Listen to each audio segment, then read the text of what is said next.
আসসালামু আলাইকুম রহমতুল্লাহ বরকাতু। প্রিয় দর্শক, আশা করি ভালো আছেন। শুভেচ্ছা নিরন্তর। আপনারা জানেন যে গতকালকে এই সংবিধান সংস্কার কমিশন তাদের যে সংস্কার কার্যক্রম ছিল সেটা শেষ করেছে, সেটা একটা নথি আকারে প্রধান উপদেষ্টার কাছে হস্তান্তর করেছে। ব্যাকগ্রাউন্ডটা তো আপনারা জানেন যে গত 3 মাস আগে বর্তমান সরকার এই বিভিন্ন সংস্কারের জন্য বেশ কিছু সংস্কার কমিশন করে দিয়েছিল। তো তারই একটা কমিশন হলো সংবিধান সংস্কার কমিশন, যেটা নিয়ে আমরা আজকে আলোচনা করব। সংবিধান সংস্কার কমিশনের প্রধান ছিলেন ডক্টর আলী রিয়াজ। তো প্রথমত আমরা একটু দেখি যে ডক্টর আলী রিয়াজ স্যার এই প্রধান নির্বাচন কমিশনার এই প্রধান উপদেষ্টাকে এই পুরা সংস্কার কার্যক্রম নথি আকারে বুঝিয়ে দিলেন এবং সেই প্রোগ্রামে উনি কী বললেন এই বিষয়টা আমরা আগে শুনে আসি। চলুন। ইউনূসের কাছে প্রতিবেদন জমা দিয়েছে সংবিধান সংস্কার কমিশন। বুধবার সকালে তেজগাঁওয়ে প্রধান উপদেষ্টার কার্যালয়ে কমিশন প্রধান অধ্যাপক আলী রিয়াজ প্রতিবেদন তুলে দেন। পরবর্তীতে তিনি প্রতিবেদনের সারসংক্ষেপ তুলে ধরেন। আমরা সংবিধান সংশোধনের ক্ষেত্রে গণভোটের পুনরুদ্ধার বা পুনঃপ্রতিষ্ঠার কথা বলেছি। আমরা দ্বিকক্ষ বিশিষ্ট পার্লামেন্ট চালু করার জন্য সুপারিশ করেছি। এই দ্বিকক্ষ মিলে যাতে করে সকলের প্রতিনিধিত্ব থাকে, তার জন্য একই সঙ্গে সংখ্যাগরিষ্ঠতার ভিত্তিতে নিম্নকক্ষ কিন্তু সংখ্যানুপাতিক প্রতিনিধিত্বে উচ্চকক্ষ তৈরি করার জন্য সুপারিশ করেছি। আমরা মনে করেছি যে গত 16 বছর যাবৎ বাংলাদেশ যে একনায়কতান্ত্রিক স্বৈরতন্ত্রের মোকাবেলা করেছে, তার একটা অন্য জিনিস হচ্ছে ক্ষমতার কোনো প্রাতিষ্ঠানিক ভারসাম্য ছিল না। সেই কারণে আমরা যাতে কোনো এক ব্যক্তির কাছে বা প্রতিষ্ঠানের কাছে রাষ্ট্র ক্ষমতা কেন্দ্রীভূত হতে না পারে, সেই জন্য রাষ্ট্রের 3টি অঙ্গ এবং নির্বাহী বিভাগের 2টি পদ অর্থাৎ প্রধানমন্ত্রী ও রাষ্ট্রপতির মধ্যে ক্ষমতার ভারসাম্য প্রতিষ্ঠার জন্য আমরা এটি চেক অ্যান্ড ব্যালেন্সের বিষয় হিসেবে জাতীয় সাংবিধানিক কাউন্সিল নামে একটি সাংবিধানিক সংস্থা প্রবর্তনের সুপারিশ করেছি। সেখানে থাকবেন রাষ্ট্রপতি, থাকবেন প্রধান বিচারপতি, সংসদের মাধ্যমে যিনি প্রধানমন্ত্রী হিসেবে নির্বাচিত হবেন এবং বিরোধী দলের নেতা বা নেত্রী হিসেবে নির্বাচিত হবেন। 2 কক্ষের স্পিকাররা থাকবেন, ডেপুটি স্পিকাররা থাকবেন, যেহেতু ডেপুটি স্পিকাররা বিরোধী দল থেকে আসবেন, এবং একজন থাকবেন যিনি অন্যান্য দলগুলোর প্রতিনিধিত্ব করবেন। আমরা মনে করি যে সাংবিধানিক প্রতিষ্ঠানের যে এই ধারা, এই প্রতিষ্ঠান সাংবিধানিক প্রতিষ্ঠানের ক্ষেত্রে নিয়োগ প্রক্রিয়াকে স্বচ্ছ করতে পারবে, জবাবদিহিমূলক করতে পারবে। এটা প্রায় সুস্পষ্ট যে প্রধানমন্ত্রী পদের একচ্ছত্র ক্ষমতা হ্রাস করার জন্য এবং যাতে করে তিনি একক ইচ্ছায় নির্বাচন কমিশন সহ অন্যান্য সাংবিধানিক প্রতিষ্ঠান এবং সশস্ত্র বাহিনীর প্রধানদের নিয়োগ দিতে না পারেন, সেজন্য আমরা এগুলো জাতীয় সাংবিধানিক কাউন্সিলের কাছে অর্পণ করার সুপারিশ করেছি। আমরা মনে করি যে প্রধানমন্ত্রী সংসদে অনাস্থা ভোটের মুখোমুখি হওয়া দরকার, সেই ব্যবস্থা করা দরকার। সে কারণে আমরা 70 অনুচ্ছেদ দ্বারা যাতে করে প্রধানমন্ত্রী কেবলমাত্র সুরক্ষিত না হন, সেই জন্য আমরা তার কিছু সংস্কারের প্রস্তাব করেছি।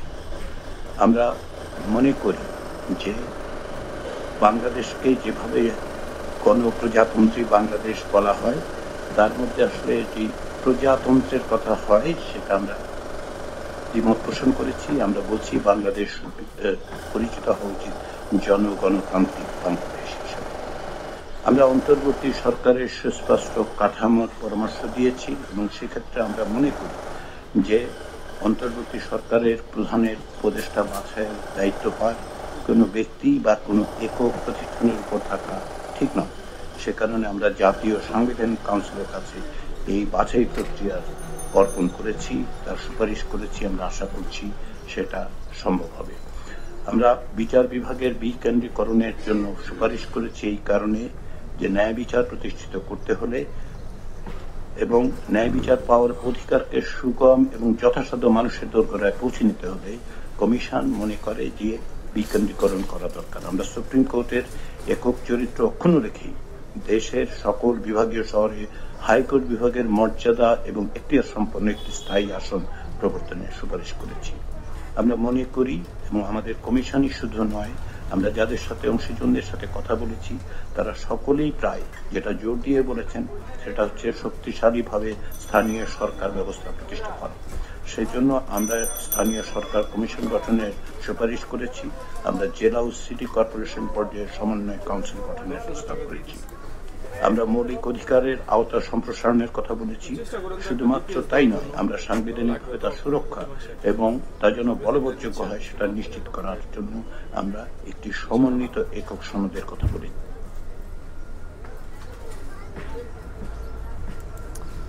প্রিয় দর্শক, আপনারা শুনলেন ওনাদের মুখ থেকে মোটামুটি ঘটনা বিস্তারিত শুনলেন। তারপর আমরা পত্রিকা থেকে একটু আলোচনা করব।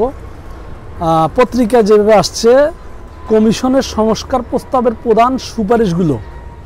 প্রথমত, ভিডিওটা আজকে একটু লম্বা হতে পারে। তো 1 নম্বরে ক্ষমতার ভারসাম্য। বাংলাদেশের সংবিধানে এই পর্যন্ত 17 বার সংশোধন করা হয়েছে।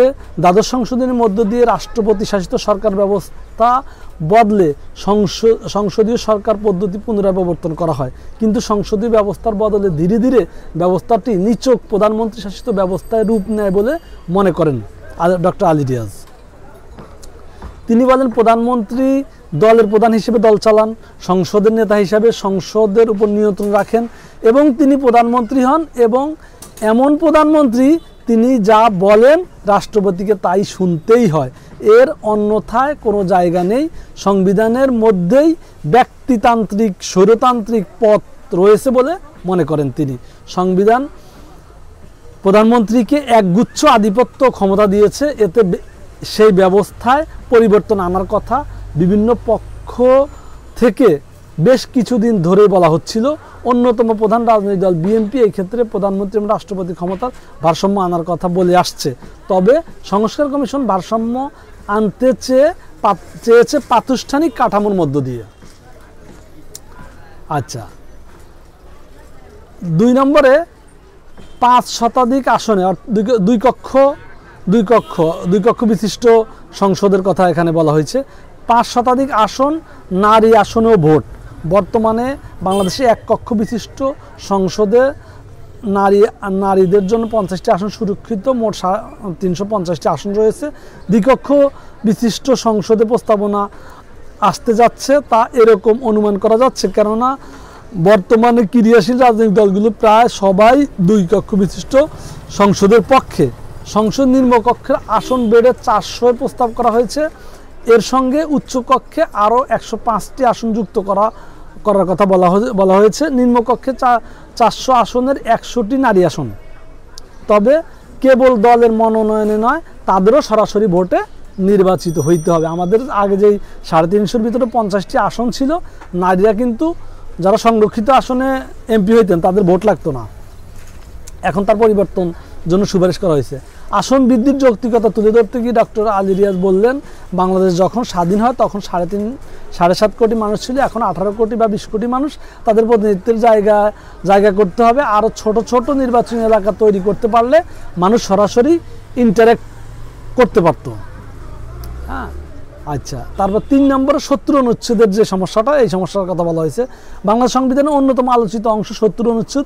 এতে বলা হয়েছে, কোনো রাজনৈতিক দলের প্রার্থী মনোনীত হয়ে কোনো ব্যক্তি যদি সংসদের সদস্য নির্বাচিত হন, তিনি যদি নিজ দল থেকে পদত্যাগ করেন অথবা সংসদের নিজ দলের বিপক্ষে ভোটদান করেন, তাহলে সংসদ তার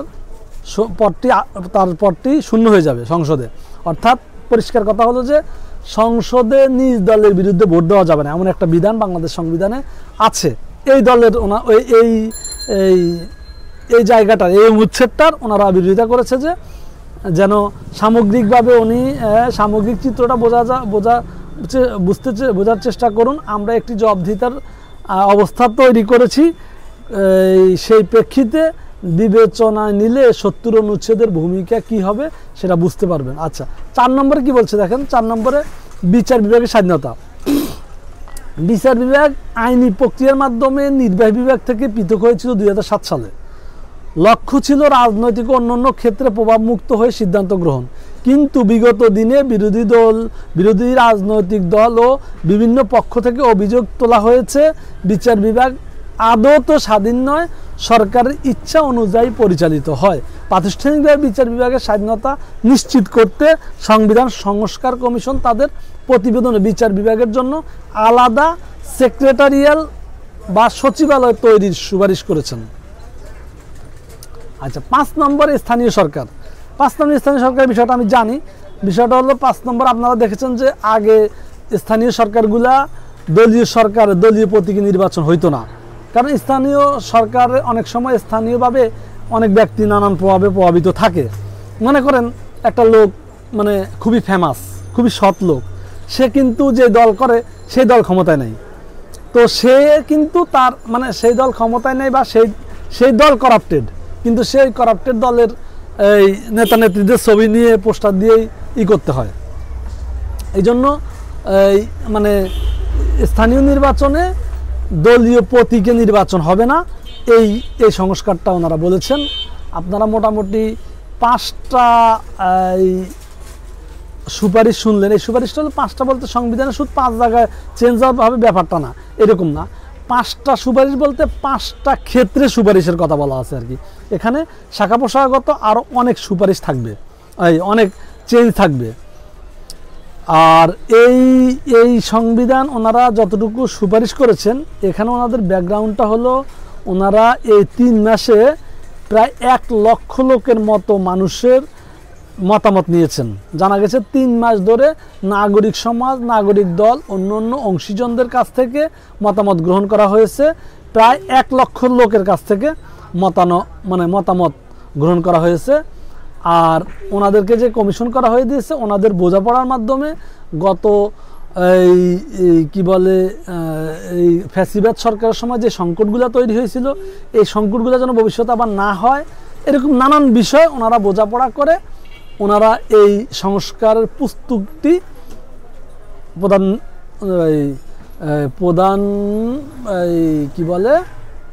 প্রধান উপদেষ্টার কাছে হস্তান্তর করেছেন। এখন হয়তো প্রধান উপদেষ্টা এই প্রস্তাবগুলো নিয়ে আবার রাজনৈতিক দলদেরকে ডেকে আলোচনা করবেন, মানে সর্বোপরি মানে এটাকে কোন পর্যায়ে নেওয়া যায়, কি করা যায়। তো এই ছিল আমার আজকের আলোচনা সংবিধান সংস্কারের বিষয়ে।